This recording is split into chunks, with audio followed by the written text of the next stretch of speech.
memberikan perspektif baru kepada kita tentang sikap kita selanjutnya terkait dengan keberadaan dari undang-undang kaya. Kita mendapatkan cuti. Nah itu yang kemarin kita ingin kritisi. Ternyata setelah kita lihat Undang-Undang Nomor 4 Tahun 2004 ini untuk kesejahteraan ibu dan anak, ternyata ada beberapa yang menurut kita tidak sinkron dengan apa yang kita sampaikan pada saat itu. Terima kasih yang setinggi-tingginya Bapak-Bapak pernah hadir di sini. Jasmani, rohani ada, psikologi, ekonomi dasarnya harus ada ditampilkan.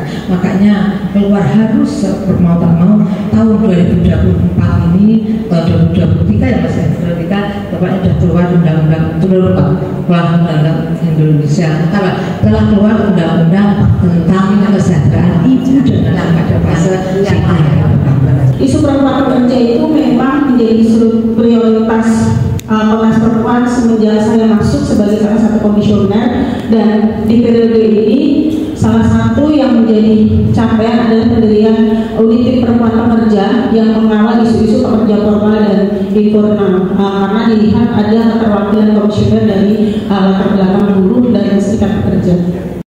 Nasib kami nanti kesini adalah mewakili nasib-nasib buruh yang memang kena diskriminasinya banyak perusahaan. Nah, nanti kita tunggu aja.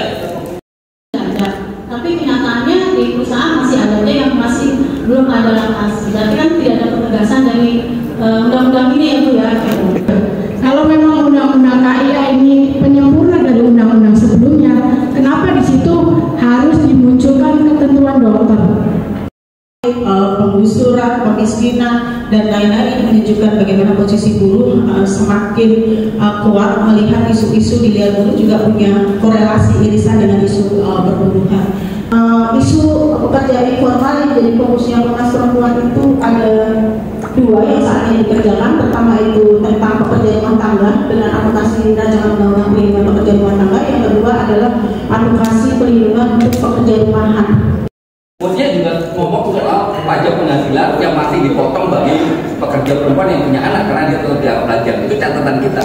Harapan kami sebetulnya dari serikat pekerja ini kepada Komnas Perempuan, ya. Karena di pendapat akhir dari Presiden itu, ya, terkait 2004 ini pada fase 1000 hari pertama kehidupan mengamanahkan 3 peraturan pemerintah dan 1 peraturan Presiden. Nah, kami berharap Komnas Perempuan dengan kami di Serikat Pekerja ini bekerja sama lah, ya, paling tidak memperhatikan peraturan pemerintahnya lagi nih. Ya, kami mengharapkan kan ekspektasi kami dengan barunya Undang-Undang 4 2004 sama, ya kan, paling tidak 1000 hari pasca kelahiran itulah anak kami mengenal dengan mendorong supaya pemerintah itu lebih cepat mengeluarkan peraturan pemerintahnya dan lebih mentaati peraturan pemerintahnya, tidak seperti sekarang. Gimana mau menciptakan generasi pas 2045 kalau kondisinya seperti ini? Dan saya yakin KPPA atau kementerian pun terlibat dalam hal ini. Kalau hanya undang-undang ini, ya saya pikir undang-undang ini lahir setelah Undang-Undang Cipta Kerja ada. Kenapa nggak dari dulu 13 2003 masih berjalan diperjelas dengan undang-undang ini? Ya kan? Maksudnya apa? Jadi mungkin itu aja. Yang pastinya kesejahteraan ibu dan anak sangat terkait dengan kenaikan upah kita di tahun-tahun berikutnya, karena asupan gizi, protein segala macamnya di situ. Kalau ini konteksnya menguatkan untuk cuti 6 bulan pada perempuan, maka ini kembali beban pengasuhannya pada perempuan. Dan tantangan selanjutnya, ketika ini benar-benar disahkan dengan 6 bulan, bagaimana reaksi para pengusaha dan pekerja? Itu menjadi ruang pertarungan yang luar biasa. Karena praktek 3 bulan di Undang-Undang 13 saja, PR masih banyak. Masih juga banyak kecolongan di dinas pengawasan. Ini adalah realita yang harus kita juga sadari, pahami, dan kita harus bisa terima fakta itu, gitu. Nah, sehingga diskriminasi terhadap pekerja perempuan itu sudah harus mulai didegradasi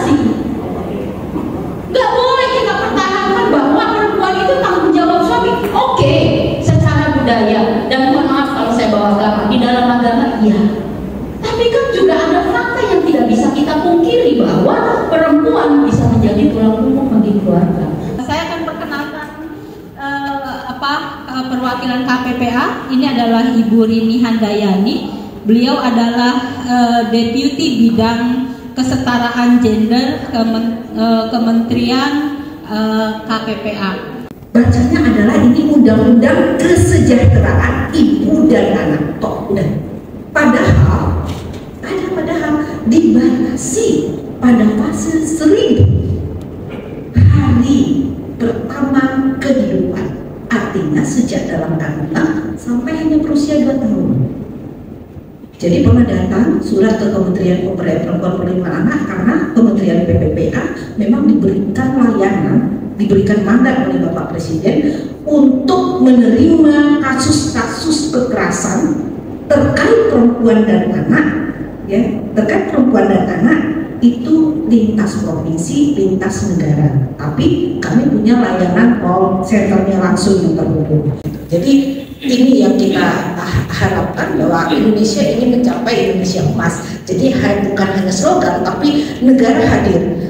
Semua negara hadir tentu dibantu dari seluruh partisipasi dari masyarakat, dunia usaha, media, dan lain-lain untuk bisa menciptakan Indonesia emas 2045. Nah kemudian teman-teman semua, kita harus menjawab karena Indonesia sudah meratifikasi berbagai konvensi untuk diskriminasi, ya, tidak, konvensi SIDO. Jadi menghapus diskriminasi terhadap perempuan. Tadi kalau dilihat dari data tadi, jumlah perempuan hampir setengah dari populasi penduduk Indonesia. Bagaimana kalau perempuan ya tidak dilibatkan, tidak diberikan akses partisipasi dalam pembangunan dan tidak merasakan pembangunan, hampir setengah dari penduduk Indonesia ini tidak akan bergerak, gitu ya.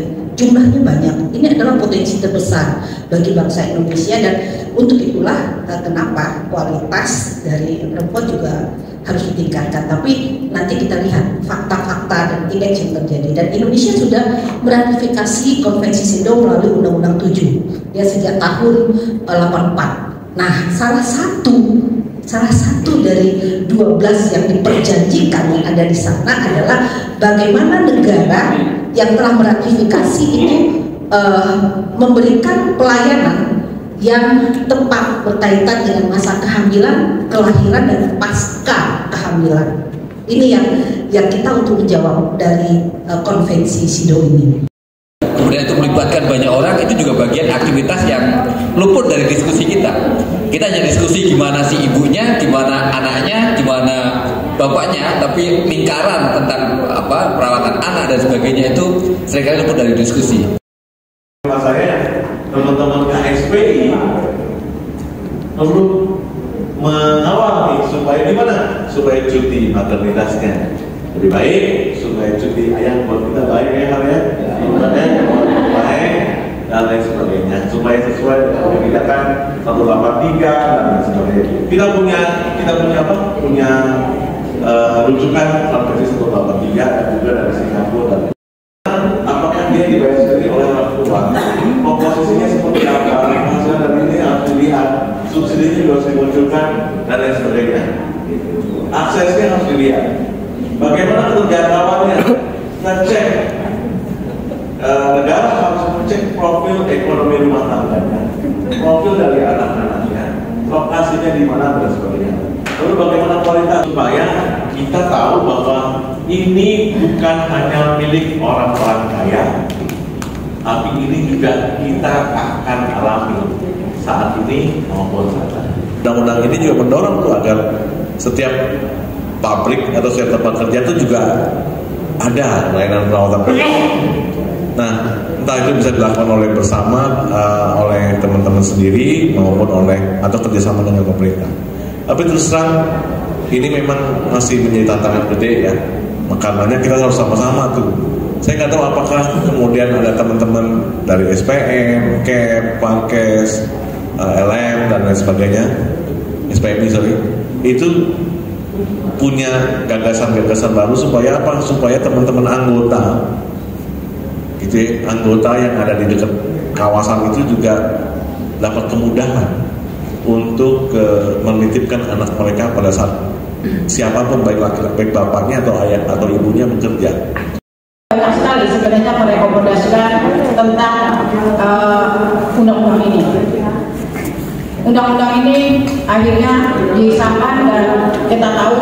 seperti apa yang disampaikan oleh Kementerian Kementerian Tenaga Kerja dan juga Kementerian Pemberdayaan Perempuan. Dan beliau pun juga membuka ruang untuk kita bahwasanya kita bisa berkumpul kembali, mendiskusikan kembali anak-anak. Dan tadi juga sudah disampaikan oleh panitia dan juga Mbak Ani sendiri, kita berjanji bahwa ada sesi-sesi berikutnya. Mudah-mudahan kawan-kawan akan dilibatkan langsung tentang ini, dan mudah-mudahan apa yang kita cita-citakan bahwasanya negara ini, kalau negara ini yang menjadi negara emas, maka apa yang harus kita lakukan? Berikan peluang kita untuk bisa memberikan pemikiran dan tenaga kita kepada perubahan-perubahan yang akan kita lakukan khususnya di ketenagakerjaan. Terima kasih banyak kawan-kawan, hari ini sudah kita lalui dan kita tutup dengan membacakan Alhamdulillahirobbilalamin. Assalamualaikum warahmatullahi wabarakatuh.